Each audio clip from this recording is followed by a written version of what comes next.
Hey YouTube, thanks for checking out RV Daydream. As you guys may or may not know, I have two other channels, FoxBoss9 and LeboView. On those channels I have reviews of products and I also have repairs.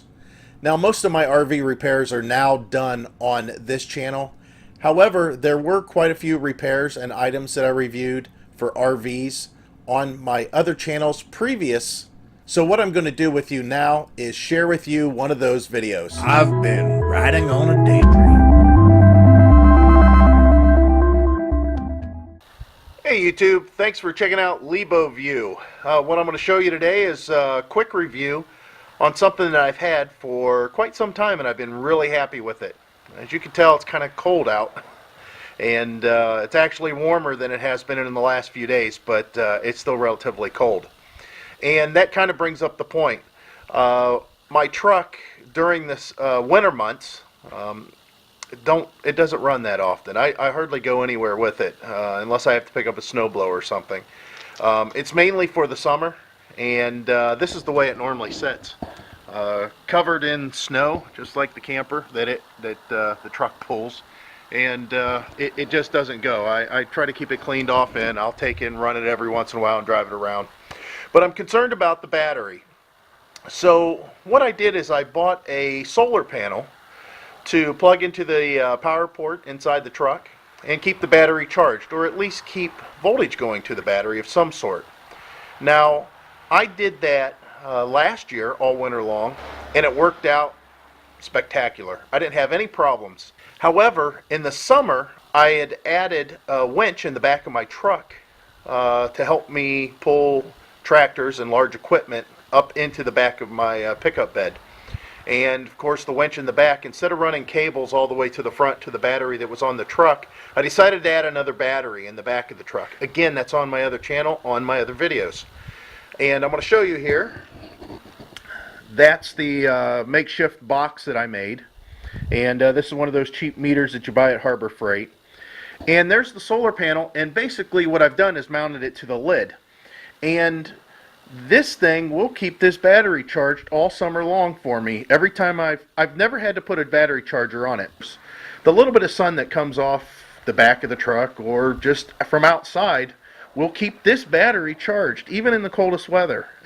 If you want to look here, I'll kind of do a short demonstration. I was hoping that the sun that was shining through the windows was going to be enough to keep it charged. Well, I was definitely pleased when I came out to check that this is keeping the battery at 12.75, 12.76. So it's more than obvious that this solar panel is doing its job. It's 2.4 watt and it's a Schumacher SP-200. Now I'm going to put the link down below. Just click it. It'll take you right to it on Amazon. It's a great price. And it's one of the higher wattages. Like I said, it's a 2.4 watt. There's a lot of them out there that were priced similarly to this, but they were only like 1.8 watt.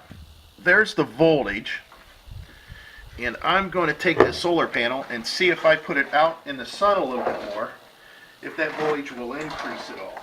Now I'm just getting, I don't have direct sunlight. I'm just trying to get to something that has more glare to it.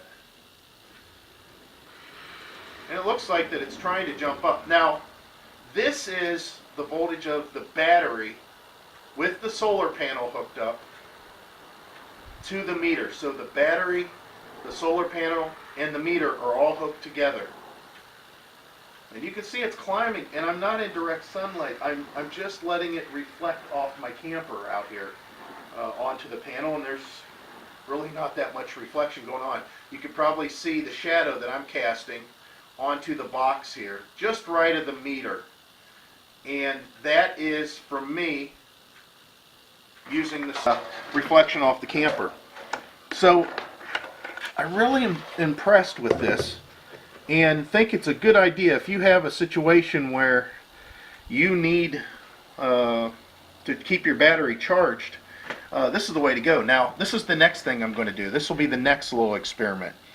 I'm going to disconnect the battery. So all you're going to read on this meter after I disconnect the battery is the wattage or the voltage that's coming from this panel. without the battery draining it or taking any of it. So let me go ahead, I've disconnected it, let's see what we got. It was over the 20 volts that I had set on the meter. So you can see 22.5 DC voltage is what I'm getting out of that. So that's awesome. Let me go ahead and plug it back in. And this is with the battery draining or taking in some of the voltage that it's supplying. If I get it lined back up here, it's, like I said, my hands are cold. And it dropped to 12.7 again, which will drop it down and see the actual percentage. So anyways, I just wanted to do a review on this. Great product.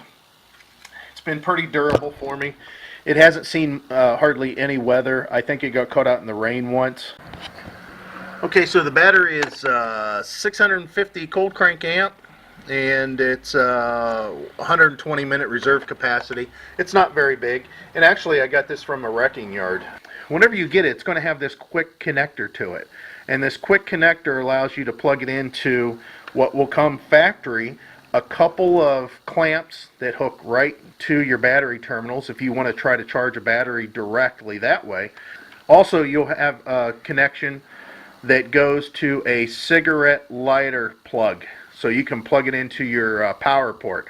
Now, a note on that, just to make sure that you know, which some people don't, you got to make sure that it's being hooked up to a power port or a cigarette lighter port that is on all the time. You can't plug it into one that you have to have your ignition on your car for it to be connected. So you want to check to make sure your cigarette lighter works without your car turned on, or you want to make sure that your power port works without your car turned on, and you can plug it in that way. Okay, that'll close it out. So we're talking about a Schumacher SP-200 2.4 watt solar panel, and I'm going to put the link down below. Just click the link down below. It'll take you right to that site, so you can make the purchase and you're going to get the best price on it. I appreciate it, and thanks as always for watching LeboView.